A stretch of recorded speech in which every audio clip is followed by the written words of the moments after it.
Hey, it's Renee from the Craft Table. Welcome to week 9 of our summer embroidery stitch along. I hope you've had a wonderful week. I have not been as productive with my fabric panel doing my hand embroidery as I would have liked this week, but I have, of course, recorded the video for this week doing the fly stitch, and I have stitched it in various places on my panel, so I can show you that. When I do the tutorial, I'm going to first demonstrate it on just a regular solid piece of fabric, kind of like I did with the raised chain stitch.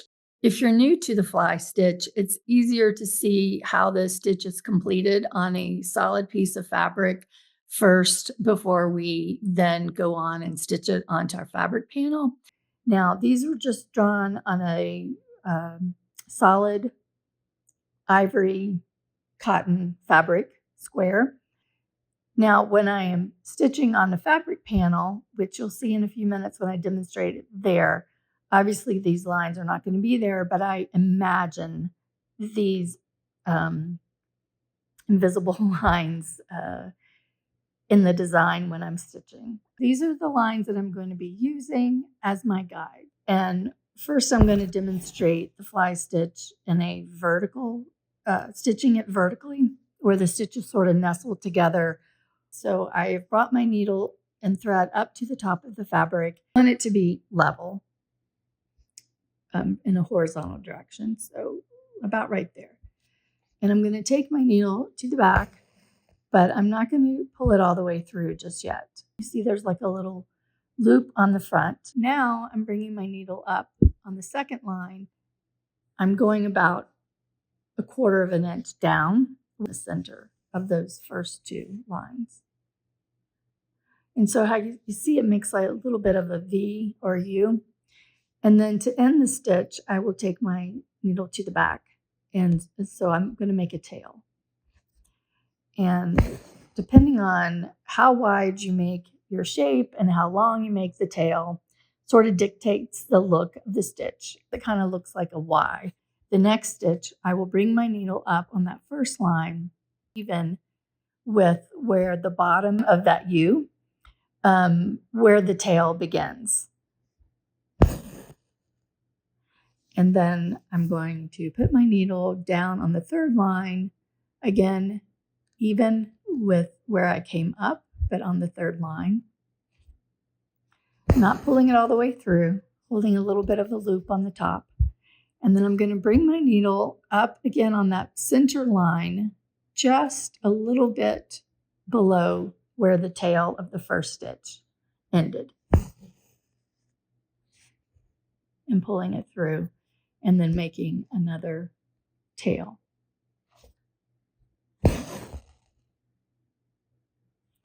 And I would just continue doing this until I've finished with the line or the stitching that I want to do on this particular area.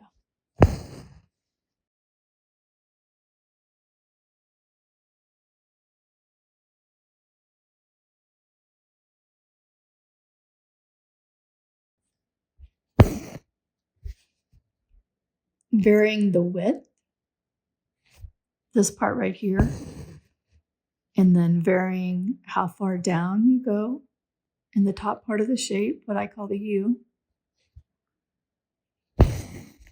And then varying how short or long you want your tail, that also will determine how your stitches look. And in a minute, I'm going to show you how I do the stitch side by side for, sort of a scalloped look. So this stitch here is really good for doing borders. If you like, you can even do it on a curve. So this right here is the fly stitch. So these stitches I did vertically. Now I'm going to show you how I like to do it horizontally. So where it looks more like a scallop. I don't have my lines here, but I'm going to space it as far as I want how wide I want my stitch to be.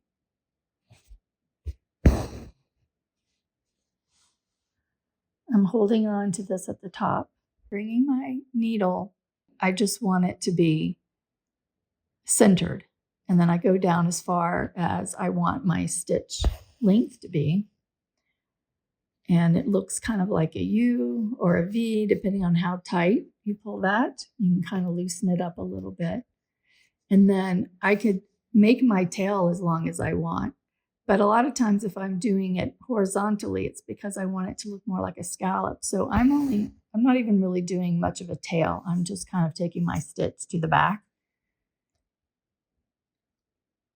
And then I'll make my next stitch right where the previous stitch ended.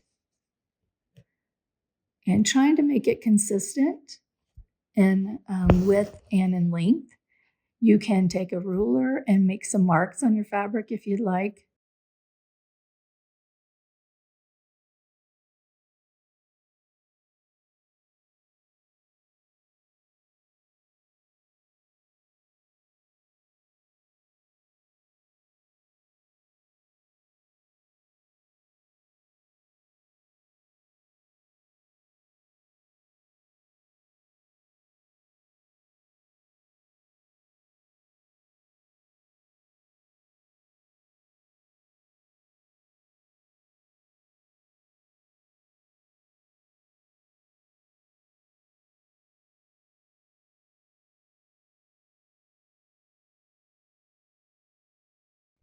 So there, 2 different ways that you can embroider the fly stitch.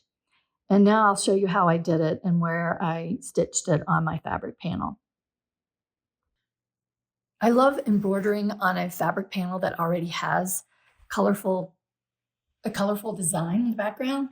You get to use your imagination and decide, what stitch you want to apply in which area of the panel.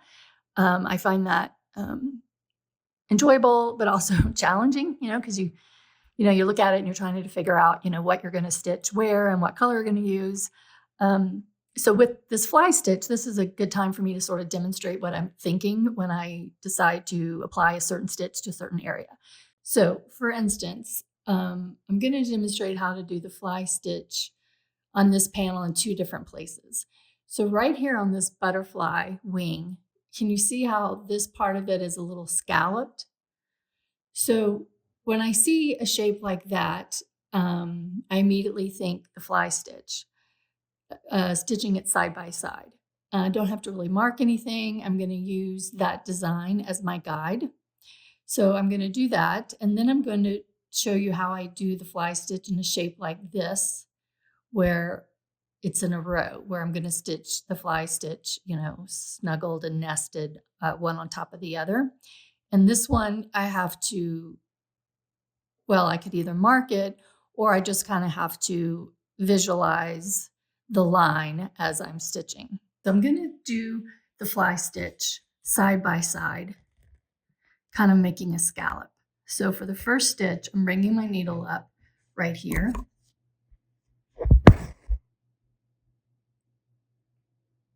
This is really close up. Let me zoom out a little bit.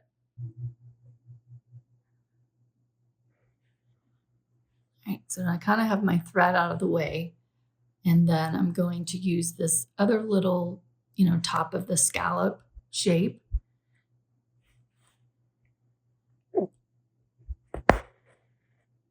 And then I'm using this part down here as my guide where to end my fly stitch. Zoom in so you can see. So this is more of the scallop shape without much of a tail. So I'm just going to take my needle to the back right over that loop without doing a straight stitch. And then for my next little fly stitch, I'm going to bring my needle up where the previous stitch, the top, ended. And again, I'm just using the shape that's already there to determine the placement of my stitches.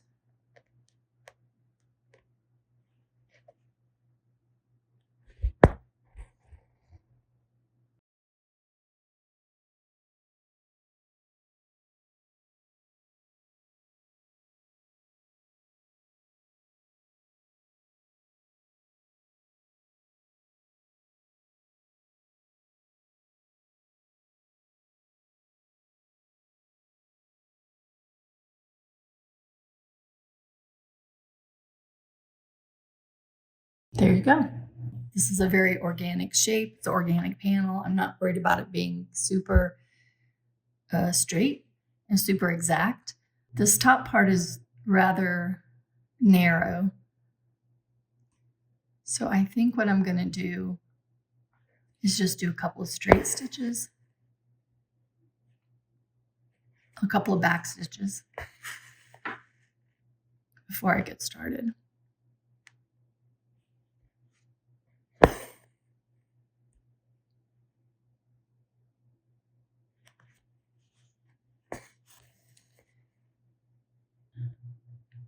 Kind of starting a little curve here.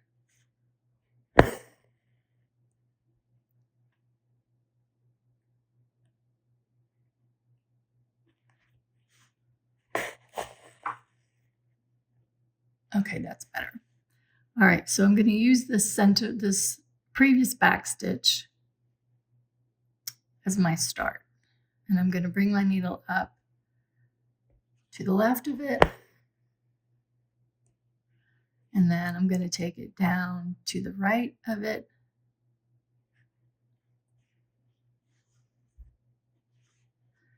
And before I pull it all the way through, I'm going to bring my needle up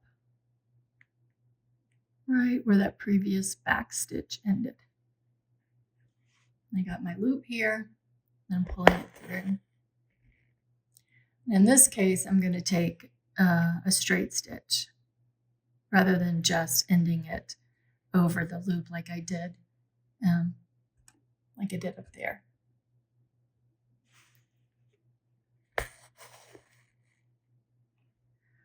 Now my shape is sort of curving over this way, so I need to start making my stitches go over there a little bit.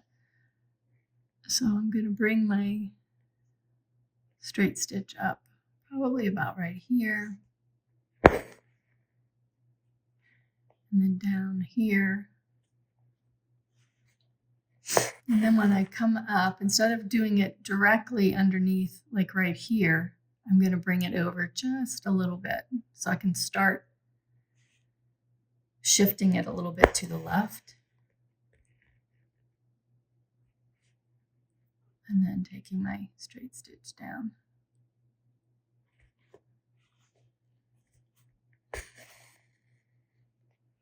It looks a little extreme right here, but I'm hoping once I finish it, it'll just kind of be a curvy line.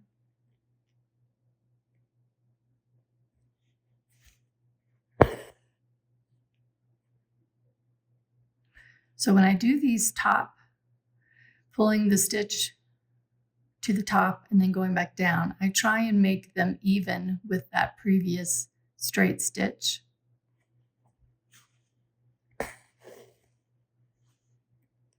And then bringing my needle up almost where the previous straight stitch ends. That way they look like they're all nestled in together.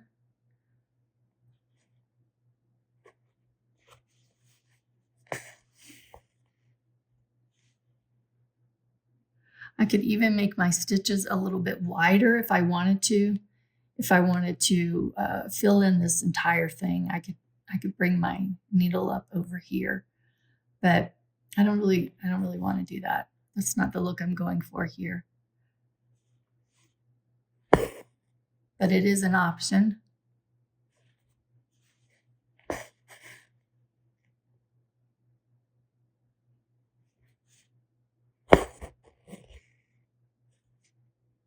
I did make it a tad bigger. But see, then I'd have to worry. Now it gets thinner again. So I try and keep it sort of consistent in the width. Now I've got this green circle right here coming up. So I think what I'm going to do is do my straight stitch right on top of that circle.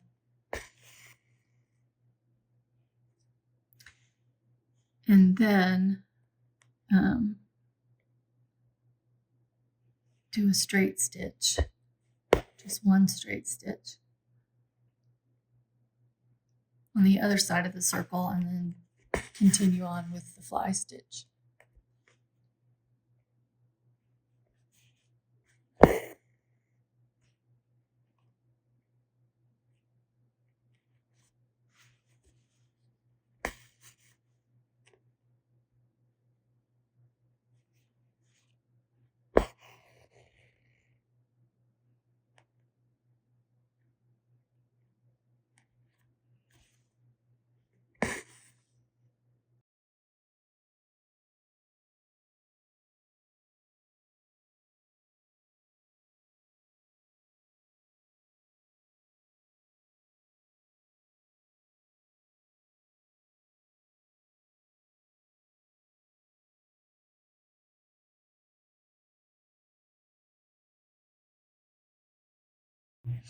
So there's the fly stitch embroidered in a shape like that.